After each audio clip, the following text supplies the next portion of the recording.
Today we're talking about Microsoft Surface. Last year Microsoft came out with its tablets, PCs. What are these? They're a little bit of both. It's the return. This is Surface the Return. Surface the Return, the sequel. It's Surface 2 and Surface Pro 2.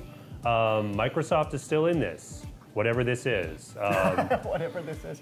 Right, so if we step back for a minute, you know, the Surface 2 and the Surface Pro to a certain extent have some design quirks that are unique to Microsoft in the tablet space. So, you know, it's an almost 11-inch wide tablet, which to me still feels a little bit weird. Why did they do that?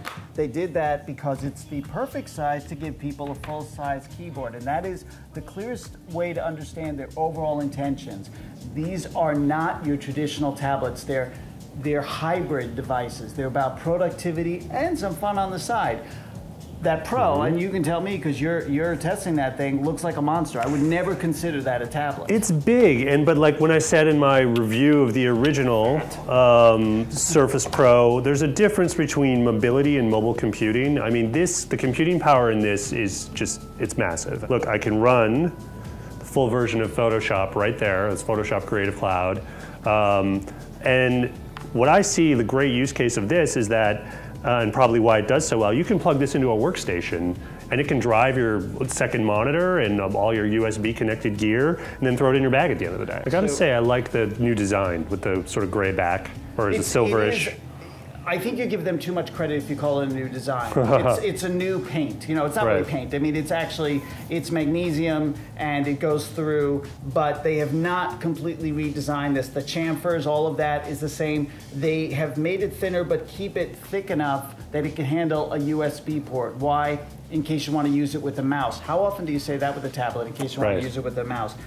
One other thing to talk about, though, and this is sort of one of the defining characteristics of these tablets, is that they have this other side to them that is very much about Windows. Right. We both have a desktop. Right here. I find it bizarre that this machine is a desktop. I kind of get it because you're running Office and you want a file system and you might as well have the desktop, I guess, but still, it's such a message that this has the PC desktop on. I don't think I get it anymore. Here's what I do love about this. I love that they include Microsoft Office Suite 2013. That's fantastic. And because I Which love you don't get on this machine, by the way, not free. Which is so bizarre to me. But you get it, and that's great. But you have to use it in this sort of old school environment. So they've sold you on this whole idea that you have this world, this whatever it's called, Metro or Windows world, that say this is awesome, this is great, but by the way, when you're going to get real work done, go back to the desktop.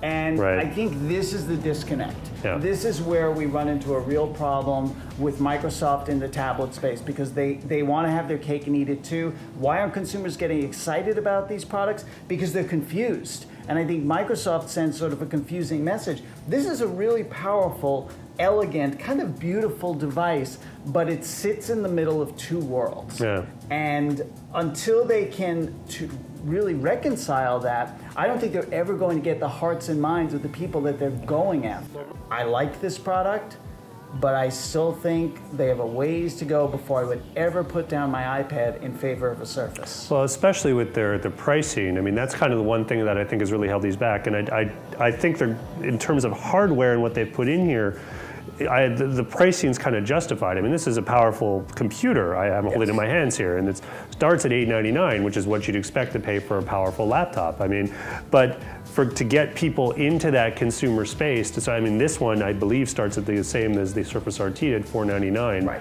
And it's you know, you put this right next to an iPad, which also starts at the same amount, and you're like, well, I mean, what do you want for your fun or whatever? Not for nothing, we're hours away from whatever Apple delivers next in the iPad space, and I can promise you it'll probably be half as thick as this.